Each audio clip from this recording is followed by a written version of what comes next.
Hello everyone, how are you all? I hope you all are very well. Welcome back to my channel, Mind Tales English channel में आपका बहुत बहुत स्वागत है।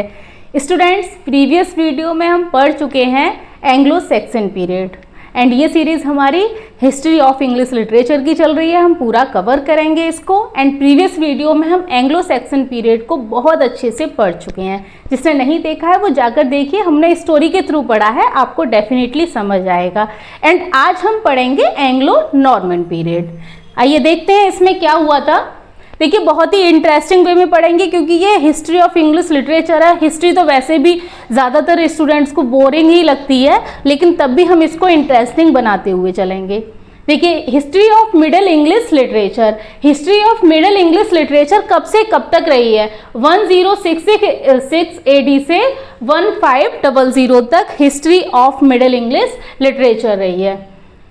अब देखिए जो मिडिल इंग्लिश लिटरेचर है इसको भी 3 कैटेगरीज में डिवाइड किया है। कौन कौन सी कैटेगरीज हैं वो देखिए, अर्ली मिडिल और एंग्लो नॉर्मन पीरियड, जो कि आज हम इसको कवर करने वाले हैं। इसे पढ़ेंगे आज, मिडिल, अर्ली मिडिल और एंग्लो नॉर्मल पीरियड। और इसको ये हमारा कब से कब तक रहा है? 1066 से 1340 तक रहा है ये पीरियड। एंड फिर नेक्स्ट आता है इसी में मिडिल इंग्लिश लिटरेचर में ही आता है एज ऑफ चौसर। बहुत इंपॉर्टेंट है और इसको हम नेक्स्ट वीडियो में पढ़ेंगे, एज ऑफ चौसर। ये हमारा पीरियड कब तक रहा है? 1340 से 1400 तक रहा है। एंड नेक्स्ट वन है लेट मिडिल या फिर 5th सेंचुरी, 1400 से 1500 तक रहा है। एंड ये वाला पीरियड, इन दोनों को हम एक ही वीडियो में कवर कर लेंगे क्योंकि ये जो लेट मिडिल पीरियड है इसमें बताने को ज़्यादा कुछ है नहीं। एंड इसको हम बैरन एज ऑफ इंग्लिश लिटरेचर भी बोलते हैं। तो हम इन दोनों एज को एक ही वीडियो में कवर कर लेंगे, लेकिन आज की वीडियो में हम एंग्लो नॉर्मन पीरियड को बहुत अच्छे से समझेंगे एंड स्टोरी के थ्रू समझेंगे और आपको क्लियर होगा। और जिसने अगर फर्स्ट वीडियो नहीं देखा है तो वो पहले फर्स्ट देखेंगे, तभी आप इसको समझ पाएंगे क्योंकि उसी से आगे की स्टोरी इसमें रहेगी, राइट। अब देखते हैं the Anglo Norman period and middle English. इसको हम एंग्लो नॉर्मन पीरियड भी बोलते हैं एंड मिडिल इंग्लिश भी बोलते हैं। और ये पीरियड हमारा कब से कब तक रहा है? जैसा कि मैंने अभी आपको बताया था, 1066 AD से 1340 तक ये पीरियड रहा है, राइट। एंड हम इसको नॉर्मन कॉन्क्वेस्ट भी बोलते हैं और द कॉन्क्वेस्ट के नाम से भी जानते हैं। क्या बताया मैंने? नॉर्मन कॉन्क्वेस्ट भी बोलते हैं इसको एंड द कॉन्क्वेस्ट के नाम से भी इसको जानते हैं। अब आपको ये लग रहा होगा जैसे बच्चों के क्या सवाल रहते हैं? बच्चों के सवाल रहते हैं ये नॉर्मन क्या है। पहले आप सेक्सन को समझ गए हैं, हमने पहले प्रीवियस वीडियो में क्लियर किया है एंग्लो सैक्सन पीरियड। तो सेक्सन कौन थे वो हम समझे, लेकिन इस वीडियो में हम समझेंगे कि नॉर्मन्स कौन है। ये नॉर्मन, इसका इस पीरियड का नॉर्मन नाम क्यों रहा है। अब 1450 से 1066 तक किसने राज किया था? एंग्लो सैक्सन ने राज किया था। जो सेक्सन थे उन्होंने राज किया था, जो एक जर्मेनिक ट्राइब थी, मैंने प्रीवियस वीडियो में आपको बता रखा है। एंड उसके बाद किसने रूल किया है इंग्लैंड पर? उसके बाद ये जो नॉर्मन्स हैं इन्होंने रूल किया है। अब ये जो नॉर्मन्स हैं ये कैसे इंग्लैंड में आए, हम आज यही जानेंगे कि जो नॉर्मन्स हैं ये इंग्लैंड में आए कैसे और फिर इतने दिन तक इन्होंने कैसे राज किया। यहाँ पे देखते हैं। देखिए इसको नॉर्मन कॉन्क्वेस्ट भी बोलते हैं एंड द कॉन्क्वेस्ट भी बोलते हैं, राइट। इतना क्लियर हुआ। अब पहले थोड़ा इसका ये देख लेते हैं, पूरा ऑल ओवर इसका क्राइटेरिया जान लेते हैं। देखिए William Duke of Normandy, William नाम का वो था, ड्यूक था। किसका ड्यूक था? नॉर्मंडीज का ड्यूक था। Become the king of England, England का राजा बनता है। And after victory at the battle of Hastings in 14 October 1066। इस डेट को तो आप याद रख लीजिए और आपको याद भी होगी, जो बच्चे तैयारी कर रहे हैं उनको याद होगी। जो बैटल ऑफ हेस्टिंग है ये कब हुआ था? ये 14 अक्टूबर 1066 में हुआ था, ये इसकी डेट है, राइट। अब इतना क्लियर हुआ। अब ये सब के ये ये ड्यूक था, विलियम ड्यूक था, नॉर्मंडी का ड्यूक था, और ये फिर इंग्लैंड का राजा बन जाता है। और एक बैटल होता है, बैटल ऑफ हेस्टिंग्स, उसमें उसको वहाँ पर उस पर जीत कर, उस पर विजय हासिल करके ये वहाँ का राजा बन जाता है। अब हम समझेंगे कि ये नॉर्मन्स है क्या, ये नॉर्मंडी थे, ये थे कौन, ये विलियम था कौन, हम इसके बारे में समझेंगे, और ये आया कैसे इंग्लैंड में, अब ये समझते हैं। और ये समझने के लिए हमें थोड़ा सा बैकग्राउंड में जाना पड़ेगा। आपने अगर मेरा प्रीवियस वीडियो देखा है तो उसमें मैंने आपसे बात की थी वाइकिंग्स के नाम से, कि वो थे कौन कौन थे, जो सेक्सन, जो एंग्लो सैक्सन पीरियड था उसमें कौन कौन थे। सबसे पहले तो केल्ट्स थे एंड रोमन्स थे। रोमन्स उनकी हेल्प करते थे, केल्ट्स की हेल्प करते थे, एंड उनके पास जो ट्राइब थी स्कॉट एंड पिक्स, उनको बहुत ज़्यादा परेशान करते थे केल्ट्स को, तो वो क्या करते थे, प्रोटेक्शन देते थे उनको। एंड ये वाइकिंग्स, ये भी एक मैंने आपको ट्राइब बताई थी, उसमें आपको याद होगा, अब याद आ गया होगा, जो वाइकिंग्स थे ये भी पहले इंग्लैंड को परेशान किया करते थे। तो इससे कौन रोकता था, जो रोमन्स थे वो प्रोटेक्ट करते थे। लेकिन ये ट्राइब ऐसी ट्राइब थी कि ये एक जगह पर्टिकुलर एक जगह नहीं रुकती थी। ये क्या करती थी, इसका काम क्या था कि ये बहुत ज़्यादा फाइटिंग करते थे। इनका मन ये रहता था कि जगह जगह जाना है, जगह जगह को लूटना है, एकदम लूटपाट वाली ट्राइब थी ये। राइट, इतना क्लियर हुआ आपको। तो ये जो वाइकिंग्स थे, मैं आपको वाइकिंग्स को भी बता रही हूँ, एंड ये जो वाइकिंग्स हैं यही नॉर्मन्स हैं। जो वाइकिंग्स थे जो इंग्लैंड में भी बार बार अटैक कर रहे थे, मैंने इंग्लैंड में आपको बताया है कि पहले फिर इनको किसने भगाया था, इनने एंग्लो सैक्सन, जो सैक्सन्स आए थे, जो जर्मेनिक ट्राइब आई थी, उन्होंने किस किस को, केल्ट्स को, वाइकिंग्स को एंड पिक्स को, इन सबको उन्होंने भगा दिया था और खुद राज किया था। लेकिन अब ये जो वाइकिंग्स हैं यही नॉर्मन्स हैं, और यही फिर दोबारा आते हैं इंग्लैंड पे और राज करते हैं। कैसे राज करते हैं, देखिए, दे वर ब्रेव एंड पावरफुल, ये पावरफुल तो बहुत ज़्यादा थे। एंड अब हम देखते हैं कि इनको नॉर्मन्स नाम क्यों मिला, कैसे मिला। ये वाइकिंग्स थे एंड इनको नॉर्मन्स नाम कैसे मिला। देखिए, इन्होंने इंग्लैंड से पहले किस पर अटैक किया, फ्रांस पर अटैक किया था। ये कहाँ से आई थी ये ट्राइब, ये फ्रांस से ट्राइब आई थी। जो इंग्लैंड पर जो इन्होंने अटैक किया था वो फ्रांस से आई थी। एंड उससे भी पहले, इंग्लैंड से पहले इन्होंने किस पे अटैक किया था, फ्रांस पे अटैक किया था, वाइकिंग्स ने अटैक किया। राइट, इतना क्लियर हुआ आपको। फिर समझते हैं, जिस टाइम उन्होंने फ्रांस पर अटैक किया था उस टाइम जो वहाँ का एम्पर, जो किंग था वो था एम्पर चार्ल्स। ये नाम भी आप याद रखेंगे, एग्जाम में पूछा जा सकता है। एम्पर चार्ल्स ये कौन था, ये वहाँ का राजा था जब वाइकिंग्स ने वहाँ पर क्या किया था, अटैक किया था। राइट, अब ये क्या था, ये ट्राइब थी, ये बहुत ज़्यादा स्ट्रांग थे, पावरफुल थे, तो राजा इनसे क्या करता है, वो डर जाता है। और वो क्या करता है, वो फ्रांस में एक northern area means northern land इनको रहने को दे देता है वाइकिंग्स को। तो अब नॉर्दर्न के नाम से इनका नाम नॉर्मन्स पड़ जाता है, वहीं से फिर इनको नॉर्मन्स बोलने लगते हैं। इतना क्लियर हुआ कि इनको नॉर्मन्स कैसे बोलते हैं, ये वाइकिंग्स होते हैं और ये फ्रांस में फिर नॉर्दर्न एरिया में रहने लगते हैं। ये जो किंग है ये इनसे डर जाता है और डर के इनको एक नॉर्दर्न पार्ट पूरा दे देता है और कहता है कि तुम यहाँ पर रहो, आराम से रह सकते हो। लेकिन फिर उसके बाद क्या हुआ कि ये लोग क्या करते थे, ये इनका तो काम यही था कि लड़ाई करना, इधर उधर जाना, ये सब था। लेकिन जब ये फ्रांस में रहने लग गए, फ्रांस के नॉर्दर्न एरिया में रहने लग गए, तो इन्होंने अपने आप को चेंज कर लिया। ये एकदम से फ्रांस में ही घुल मिल गए, वहाँ पे उन लोगों के साथ ये आराम से रहने लगे। एंड ये वहाँ की ये फ्रेंच लैंग्वेज सीख गए एंड वहाँ के कल्चर में एकदम से मिल गए, एकदम ऐसे मिल गए जैसे आटे में नमक होता है ना, इस टाइप से मिल गए। ये पता ही नहीं चलता था कि ये अलग से आए हुए हैं, लगता था ये फ्रांस के ही हैं। राइट, इतना क्लियर हुआ। एंड इतना क्लियर हुआ तो आप इसका स्क्रीनशॉट लीजिए, फिर आगे बढ़ते हैं। और उसके बाद जब ये रहने लग गए तो फिर अभी बता देती हूँ आपको, जैसे रहने लग गए वहाँ पे, तो जो इनका जो ड्यूक था वो विलियम था। अब इन्होंने सब कुछ तो छोड़ दिया, मैं फ्रांस में आराम से ये रहने लग गए, फ्रांस में फ्रेंच लैंग्वेज सीखी इन्होंने, वहाँ की कल्चर सीखी, लेकिन इनकी एक आदत फाइटिंग वाली वो नहीं गई।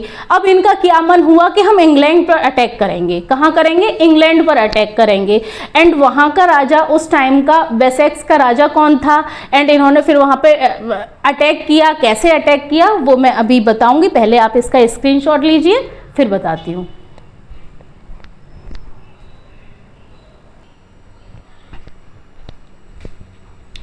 अब देखते हैं नेक्स्ट, देखते हैं। देखिए मैंने ये जो अभी मैं आपको स्टोरी बता रही थी वो मैंने लिख भी दिया है। Normans attacked France before England, means England से पहले नॉर्मन्स ने किस पर अटैक किया था? फ्रांस पे अटैक किया था। King of France gave them northern land, और मीन्स किंग ऑफ फ्रांस ने क्या किया था? उनको नॉर्दर्न लैंड दे दी थी रहने के लिए। नॉर्मन्स लर्न फ्रेंच कल्चर, और नॉर्मन्स क्या हुए? एकदम से फ्रेंच कल्चर में ढल गए, उन्होंने फ्रेंच कल्चर सीख ली एंड वहीं के लोगों के साथ वो अच्छे से रहने लगे। And William Duke of Normandy, ये जो विलियम था ये कौन था? ड्यूक ऑफ नॉर्मंडी था। मीन्स जो नॉर्मन थे, जो नॉर्मन्स थे जो वहाँ पे फ्रांस में रह रहे थे, उनका जो ड्यूक था वो कौन था? विलियम था। एंड इसको हम विलियम फर्स्ट के नाम से भी जानते हैं एंड विलियम द कॉन्करर के नाम से भी जानते हैं। And William attacked England with 7,000 soldiers and 700 ships. जो विलियम था उसने क्या किया? कितने सोल्जर्स लिए थे? 7,000 सोल्जर्स एंड 700 शिप्स के साथ उन्होंने इंग्लैंड पर अटैक कर दिया था। और इसने क्या प्लान बनाया था? विलियम ने देखिए प्लान बनाया था, उसने नॉर्मन्स को साथ में लिया एंड ब्राइटन्स को साथ में लिया, इन दोनों को साथ में लेके उसने वॉन इंग्लैंड को जीत लिया। And Anglo Saxon king Harold Godwinson, आप याद रखेंगे ये नाम, जो जिस टाइम उसने इंग्लैंड पर अटैक किया था, विलियम ने मीन्स नॉर्मन्स ने जिस टाइम इंग्लैंड पे अटैक किया था उस टाइम वेसेक्स जो एक स्ट्रॉन्ग जगह मानी जाती थी, प्रीवियस वीडियो में मैंने आपको बताया है कि जो वेसेक्स नाम की जगह थी वो बहुत ज़्यादा स्ट्रॉन्ग, बहुत अच्छी जगह मानी जाती थी। एंड वहाँ का जो किंग था वो हैरोल्ड गॉडविंसन था। कौन था? हैरोल्ड गॉडविंसन। नाम को अच्छे से देखेंगे, मीन्स याद करेंगे। And Hastings was the town of England, और जो हेस्टिंग्स है मीन्स इसको बैटल ऑफ हेस्टिंग्स भी बोलते हैं ना, तो हेस्टिंग्स क्यों बोलते हैं? वो इसलिए बोलते हैं क्योंकि ये इंग्लैंड का एक टाउन था और वहीं पर ये लड़ाई हुई थी, वहीं पर उसने अटैक किया था। And war of Hastings 14 October 1066, Normans attacked the town of Hastings, means Norman ने उस टाउन पर अटैक किया। And William defeated Godwinson, William ने गॉडविंसन को हरा दिया। मीन्स इसको हरा कैसे दिया? पहले तो ये एकदम बहुत ज़्यादा स्ट्रॉन्ग ट्राइब थी, बहुत ज़्यादा ब्रेव थे एंड स्ट्रॉन्ग भी थे, और फिर ये ज़्यादा भी थे, इसने ब्राइटन्स एंड नॉर्मन्स दोनों मिला लिए थे एंड इनकी संख्या ज़्यादा हो गई थी।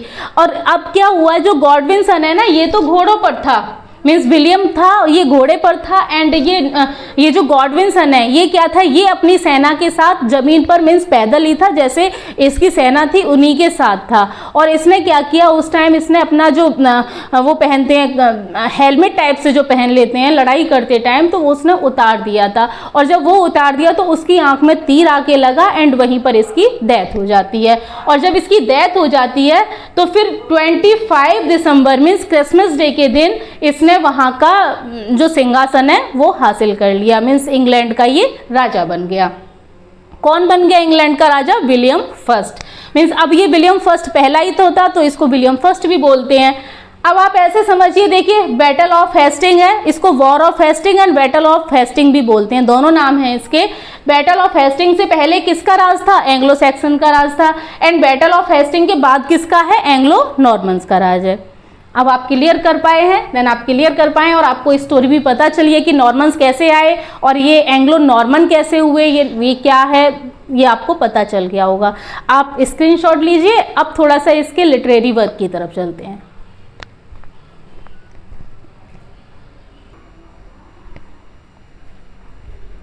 अब नेक्स्ट देखते हैं। नेक्स्ट क्या देखेंगे? नेक्स्ट देखेंगे कि जब ये नॉर्मन्स इंग्लैंड में आ गए और इनका राज वहाँ पे शुरू हो गया, कब से? 1066 से इनका राज वहाँ पे शुरू हो गया।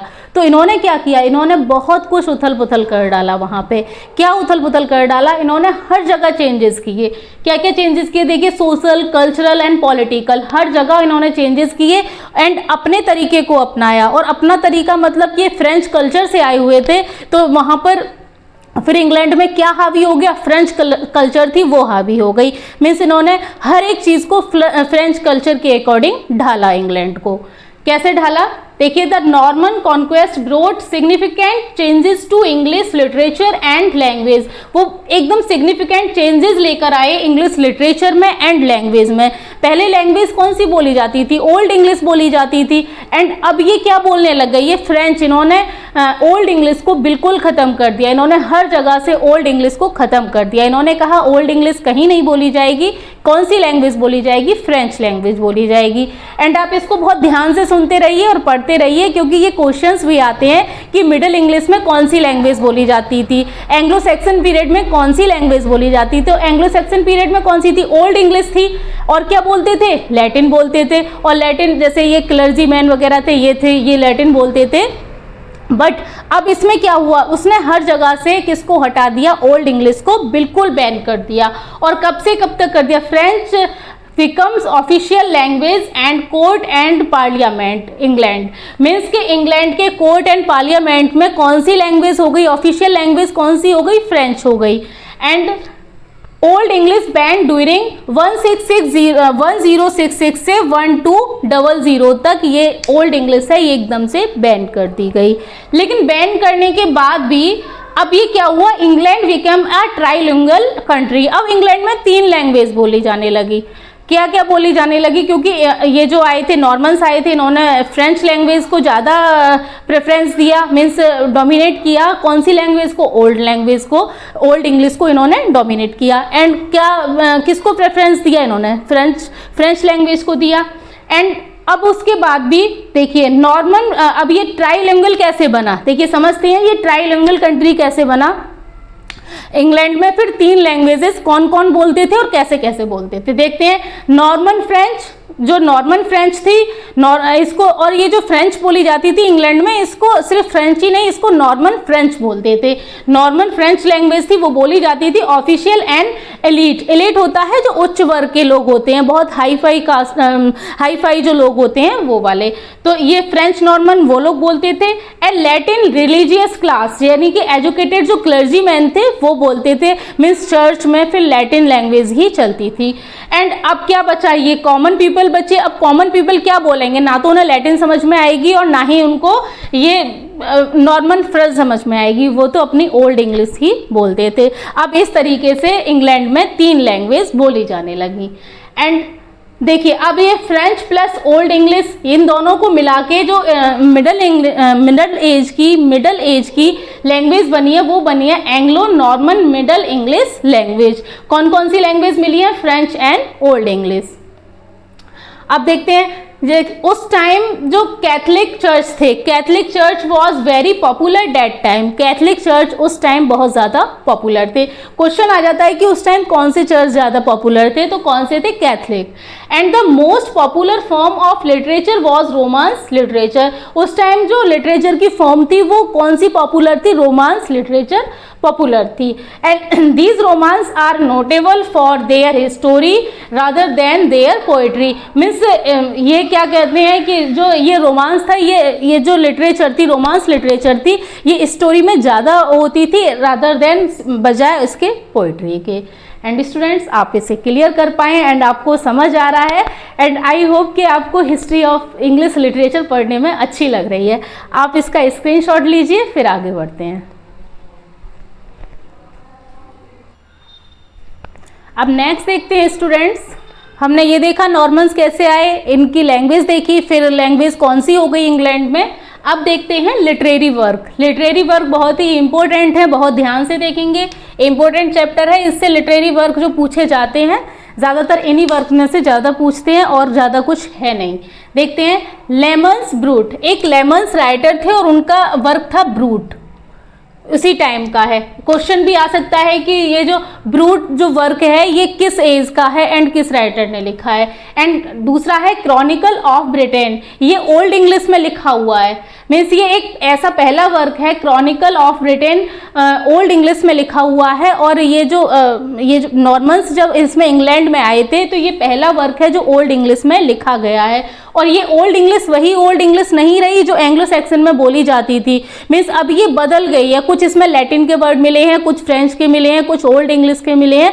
तो मीन्स ये मिक्स हो गई है एंड ओल्ड इंग्लिश इसको कहने लग गए। मीन्स ये ओल्ड इंग्लिश में लिखा हुआ है। एंड इसमें लाइन कितनी है? 16096 इसमें लाइन्स हैं एंड ये एलिटरेटिव वर्ड्स में लिखा हुआ है। एंड नेक्स्ट देखेंगे इंपॉर्टेंट वर्क है द ऑर्मलम वाय ऑर्म्स। ऑर्मलम एक इम्पोर्टेंट वर्क है और किसका वर्क है, ऑर्म्स का वर्क है और ये रिलीजियस वर्क है और एक मॉन्क के ऊपर लिखा गया है। मॉन्क पहले जो वर्क थे इस पीरियड में जो मॉन्क होते थे उनके ऊपर ज़्यादा वर्क लिखे जाते थे। एंड नेक्स्ट है द आउल एंड नाइटिंगेल, ये भी इंपॉर्टेंट है। एंड नेक्स्ट है the Chronicle of Robert of Gloucester, ये एक हिस्टोरियन वर्क है। एंड द कर्सस मुंडी, ये भी बहुत इंपॉर्टेंट है, इस पे भी इंपॉर्टेंट लगा लेंगे। कर्सर मुंडी, इसके भी राइटर का कोई पता नहीं है, एनोनिमस है एंड ये एक रिलीजियस वर्क है। अब देखते हैं कि उस टाइम फेमस पोइट कौन कौन से थे, उस टाइम की जो फेमस फिगर है वो कौन कौन सी थी। देखिए ये वेस इंपॉर्टेंट राइटर हैं एंड किंग, और किसके लिए जाने जाते हैं, इन्होंने लिखा है किंग अर्थर लिखा है and knights of the round table, ये दो वर्क हैं, फेमस वर्क हैं, इनके लिए ये वेस जाने जाते हैं। एंड थॉमस मालोरी है, इन्होंने लिखा है ऑथर ऑफ ले मोर्टे दी अर्थर, ये इसके लिए जाने जाते हैं। एंड रॉबर्ट ग्लूसेस्टर इसी के हैं, ये मिडिल एज के ही हैं। एंड रोजर बेकन है, ये किसके लिए फेमस है, ये फेमस है, एक बुक थी ओपस माजोस एक बुक लिखी थी, वो इन्हीं ने लिखी थी, रोजर बेकन ने, ये इसके लिए फेमस है। और ये किस एज के हैं ये राइटर, ये सब इसी मिडिल एज के राइटर हैं, वो भी एंग्लो नॉर्मन पीरियड के राइटर हैं। एंड अब नोट करके देखेंगे, अभी जैसा कि मैंने बताया कि मॉन्क के ऊपर ये लिखा हुआ है, जो पहले वर्क होते थे इस एज में वो मॉन्क्स के ऊपर ज़्यादा लिखे जाते थे, तो हेजियोग्राफी ज़्यादा लिखी जाती थी। Hagiographies were written at that time, उस टाइम हेजियोग्राफीज लिखी जाती थी। एंड हेजियोग्राफीज मीन्स क्या होता है, the writing of lives of saints, means जो सेंट्स की जो लाइफ होती है उसके बारे में लिखते हैं, उसको बोलते हैं हेजियोग्राफी। देन क्लियर हुआ आपको। एंड इसका ये इंपॉर्टेंट पॉइंट है, आप इसको भी नोट कर लेंगे। After 1200 AD London become the centre of education, means जो सेंटर था एजुकेशन का सेंटर था, मीन्स इसके बाद 1200 के बाद जो लंदन था वो इसका एजुकेशन का एक सेंटर बन गया। And schools and college were established at time, उस टाइम स्कूल और कॉलेज एस्टेब्लिश किए गए, बहुत सारे स्कूल्स बनाए गए, कॉलेज बनाए गए। एंड उसी पीरियड में ये इवेंट हुई थी the Oxford university and the Cambridge university, ये भी इसी एज के ही यूनिवर्सिटीज़ हैं, किस एज की, एंग्लो नॉर्मन पीरियड की हैं। एंग्लो नॉर्मन पीरियड में ही ये यूनिवर्सिटी एस्टेब्लिश की थी। एंड द ऑक्सफोर्ड यूनिवर्सिटी कब की है, 1096 में। एंड द कैम्ब्रिज यूनिवर्सिटी जो एस्टेब्लिश की है वो की है 1209 में। आई होप स्टूडेंट्स आज हमने नॉर्मन पीरियड पूरा कंप्लीट किया है, एंग्लो नॉर्मन पीरियड, एंड आपको समझ भी आया होगा, ये मैं पूरी उम्मीद करती हूँ कि आपको पूरा समझ आया होगा। एंड जो हमारा नेक्स्ट लेक्चर होगा वो एज ऑफ चौसर पर होगा। देन स्टूडेंट्स ये वीडियो आपको कैसी लगी आप कमेंट करके ज़रूर बताइए। मिलते हैं नेक्स्ट वीडियो में। Thanks for watching this video.